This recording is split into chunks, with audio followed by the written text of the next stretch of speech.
para las chicas del taller de poesía del Hospital Moyano. Les mando un cariño muy profundo, porque no las conozco, pero las siento, que eso puede mucho más que el pensamiento mismo. Así que y les deseo siempre lo mejor, que sigan adelante con todo. Y bueno, no sé si sabrán quién soy yo, en todo caso se los digo. Se trata de Tomás Barna, según el nombre y apellido que me pusieron desde muy chiquito, por supuesto, de cuando nací, y tengo ya mis 86 años, he escrito 11 libros y hoy estoy presentando en la Academia Porteña del Lunfardo mi última publicación, que es una novela autobiográfica que se llama Amor y plenitud en el absurdo viaje hacia la muerte, que significa la vida en realidad. Tomás Barna, si las chicas del taller quisieran saber algo más de vos, si te tuvieras que presentar un poco más, ¿qué les contarías? Si tuviera que presentarte un poco más, ¿qué les contarías? Que soy un amante de la vida en sí misma, de la poesía, de la libertad y del amor, que sin esos tres fundamentos la vida casi no tiene sentido de ser.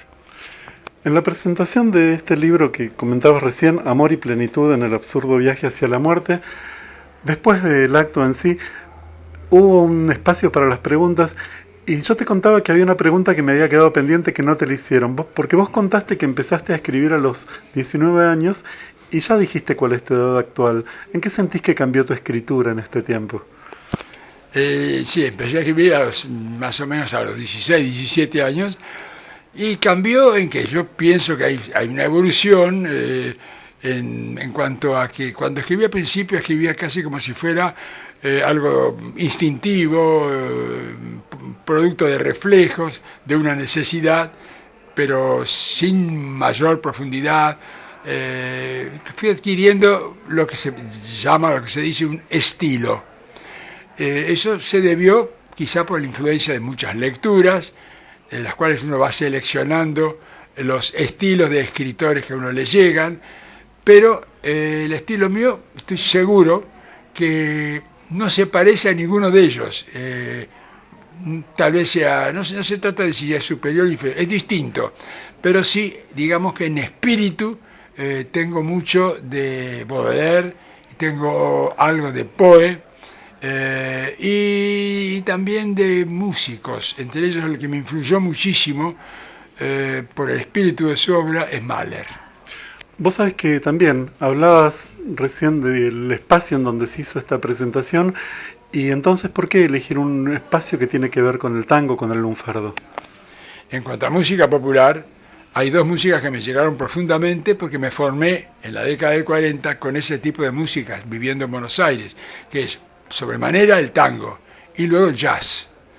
Entonces el tango incide muchísimo en mi obra debido a que mis primeras vibraciones, digamos, de tipo así popular, en contacto con la ciudad, con la calle, fuera del tango y hasta dentro de la casa, porque ya en la familia en donde yo mismo me crié, con mis propias tías me enseñaron a bailar cuando yo tenía 8 o 9 años y escuchaba tangos, así que me fui moldeando un poquito en ese espíritu. En la presentación de hoy también nos hiciste hacer un viaje por distintos lugares del mundo y aparecía Francia, aparecía París. ¿Eso tiene que ver con tu momentos distintos en que estuviste viviendo fuera del país? Contanos un poco de eso, qué lugares, qué recuerdos. París para mí fue un sueño desde los más o menos alrededor de los 15, 16 años, cuando entré en contacto con la literatura francesa, quizás ya un poquito antes, habiendo visto cine norteamericano y francés sobre todo, italiano un poco, lo que más me llegó fue el cine francés. O sea, había algo en esa poesía que tenía el cine francés de la época de los años 30 y 40 que me llegó profundamente. Además tenía mucho que ver con algo del Buenos Aires de años anteriores también, que a mí me gustaba, y con la década del 40. Entonces me sentí muy bien emparentado, digamos, identificado con eso. Yo soñaba, además después vino la literatura, Verlaine, Rimbaud, Baudelaire especialmente. Yo quería vivir el París que habían vivido ellos. De ahí que soñé con ir a París y pude lograrlo 20 años después, a los 36, y me quedé 25 años en París. De ahí que en mi novela autobiográfica hay mucho de París. De los libros que estaban así en exposición, yo traje 5 El más reciente, entonces, Amor y plenitud en el absurdo viaje hacia la muerte. Amor, plenitud y muerte. ¿Qué son esas tres cosas para vos? La muerte es justamente el absurdo viaje hacia la muerte, es una metáfora que significa la vida, porque no pedimos nacer y aquí estamos, en la vida, y no queremos morir y sabemos que no podemos evitarlo. Entonces me resulta muy absurdo eso de nacer sin pedirlo y saber que podemos, inevitablemente tenemos que ir hacia la muerte, a la estación de término, ¿no? La estación final. Me pareció muy absurdo, así que digamos, una metáfora que significa la vida. Y para justificar un poco ese sentido tan absurdo de la vida que nos lleva hacia la muerte, creo que lo único que lo justifica y que entonces merece ser vivida, a pesar de que no podemos impedir de morir, es vivirla en plenitud y con amor. Otro de los títulos que estaban en exposición, también tuyo, es Variaciones concertantes a la luz de los crepúsculos. Crepúsculos. ¿Qué es para vos el crepúsculo? Crepúsculo, uno cree que el crepúsculo es la hora del atardecer, al anochecer. El amanecer también es crepúsculo, están los dos crepúsculos. Entonces justamente significa eso, es decir, una apertura total, es decir, desde el nacimiento de uno hasta casi la muerte, desde el amanecer hasta el anochecer de la vida, todo es importante y todo es hermoso dentro de ese absurdo del que me referí antes.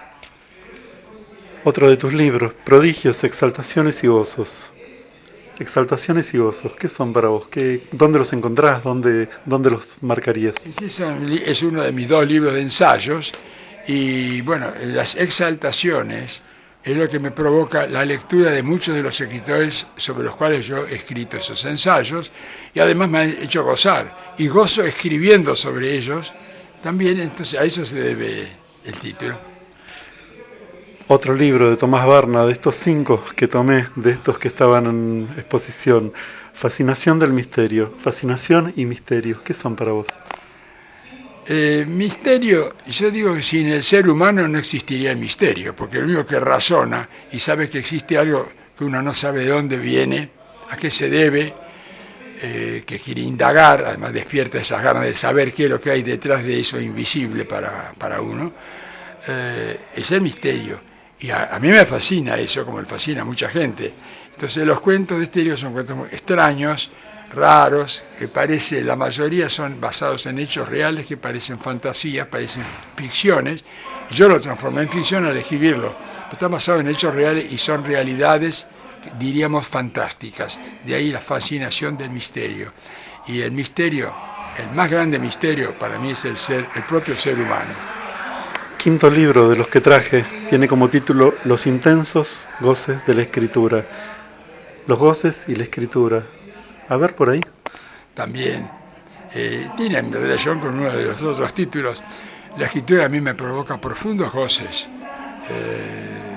Es esa necesidad ya pasada además a otros grados, donde yo quiero verter el poder de la música, el de la poesía, el del pensamiento, la memoria, el amor, todo lo que yo siento al atravesar la vida en todos mis libros, pero a través de la escritura. De ahí yo gozo al poder introducir todo esto que yo siento en mis libros. Entonces ahí lo he escrito ya, digamos, como el título, he concretado ese pensamiento.